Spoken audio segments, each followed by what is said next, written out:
we'll see what happens in this bill. Obviously, the Senate has said some things about what they think about the bill and what they think that they have to see inside of the bill. So we'll see what they want to do at that point.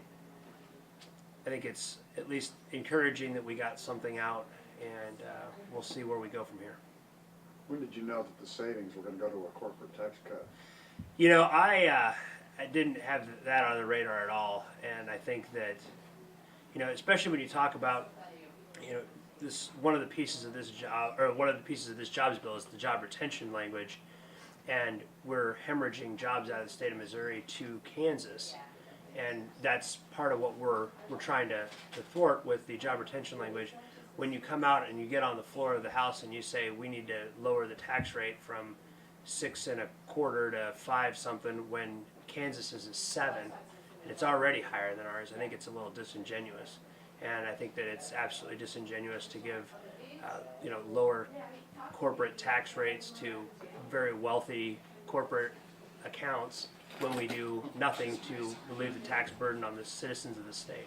What does the caucus think of this idea of a constitutional change to require a straight up or down vote every 4 years on retention of program? You mean the tax credit? The tax credit programs? Yeah.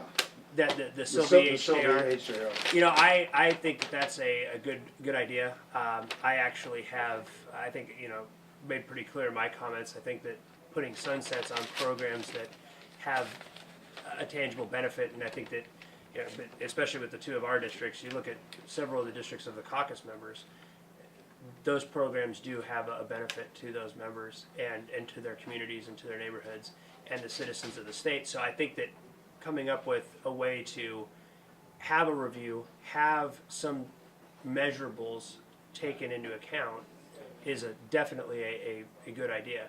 Having it be a affirmative vote to keep the program alive, I think becomes a much, it's a lot more responsible to say, okay, if we have programs that are inefficient and are not doing what they can do, we'll have an affirmative vote to kill that program, but not have all the programs terminate and then have to get into the political tug of war that they can be held hostage on to try to keep them alive. You voted for a corporate tax cut. Do you know how much revenue the state loses from that corporate tax cut? I voted against that amendment. You voted for the bill. I did vote for the bill, but I voted against that amendment. How much is that corporate tax I think provision? we'll find out. I don't necessarily, again, trust the numbers of the sponsor of the amendment that he said on the floor. I don't know that he even mentioned what those were, but I think that you look at our party line vote on that amendment, and it made pretty clear where people were on that. If this bill would land on the governor's desk, would you urge the governor to sign a bill that provides a corporate tax break? I don't think there's any way that provision keeps in conference if we do go to conference on this bill. And I can't imagine that the Senate will take a look at that and not have some particular consternation with that amendment. Does that mean you'd urge the governor to veto it if the corporate tax break is in I would there? have some discussions with the governor about what that meant for everybody. Why would you think the Senate would take that out? I don't know, besides not being in the call. Well, I Republicans think there generally support tax cuts, is the well, one, you don't know how many people have problems with the other parts of that bill. That's So, and as we've seen, that's a moving target. We have folks that have different problems with all the different provisions in the bill. We have some that don't like the Eritropoulos language. They changed that. I'm sure there were also people that didn't like the Paul McKee 5-year interest cap provision being removed. And you have folks that are going to get into that discussion. I think if you keep having moving targets on this bill, and you start really having to figure out how to count votes, if you can get to a vote.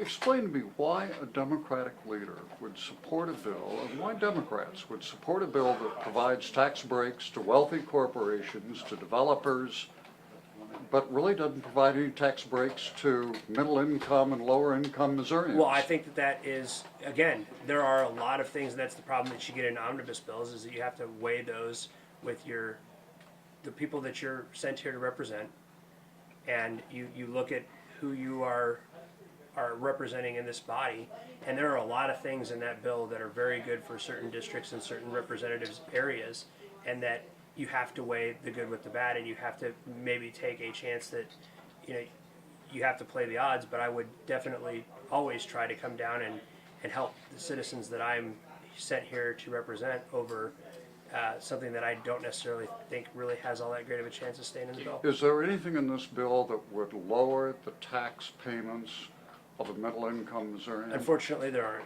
and I think that is They just passed that Made in USA tax break. Doesn't that apply? yeah, I don't think I don't think that really helps out that much. Okay, Is I that mean- just a way to lock in the 5-year? I think it was I think it was a way to save themselves the embarrassment of having one of their members try to go after Paul McKee. Do you think that the corporate tax cut was just put in a way so that Republicans next year can say that Democrat X voted against a tax cut or something like that? As hard as it is to believe, unfortunately, sometimes they have amendments that are geared towards simply campaigns. Yes. What is there in this bill that is so good for your district that you were gonna vote for it? Well, if you've seen the jobs that have moved from Missouri to Kansas, most of those come from my district. And the retention language alone would make it worth me voting for it. I had 400 jobs leave last week. 400 jobs that average $80,000 per person. Who were they with? AMC. And And then you add on the data storage, you add on some of these other things, it does start to make a bigger difference. they're saying that the land assemblage language is now broad enough that somebody else might use it. Bannister Mall redevelopment. Do you see that there's an advantage to anybody else but Paul McKee in that land assemblage? Well, language? I think that opening it up to people besides Paul McKee is actually something we tried to do in 2007. I don't think that when we had those discussions that it was allowed to do much. But it's a new time. We were able, you look at that language. I think that there should be people that bill is geared towards besides just one developer who, quite frankly, has gotten $28 million worth of tax credits and hasn't moved one shovel of dirt on that project yet, not created one job. And it is something that, we talk about all these other, and I know, Rudy, you've been investigating some of these things. You talk about investigations and you talk about these different things. That's something that maybe people should start talking about a little more, is the fact that there has been not one job created out of that $28 million that he's gotten. And I guarantee that there's more money or he's paid less for that land than the money he's gotten.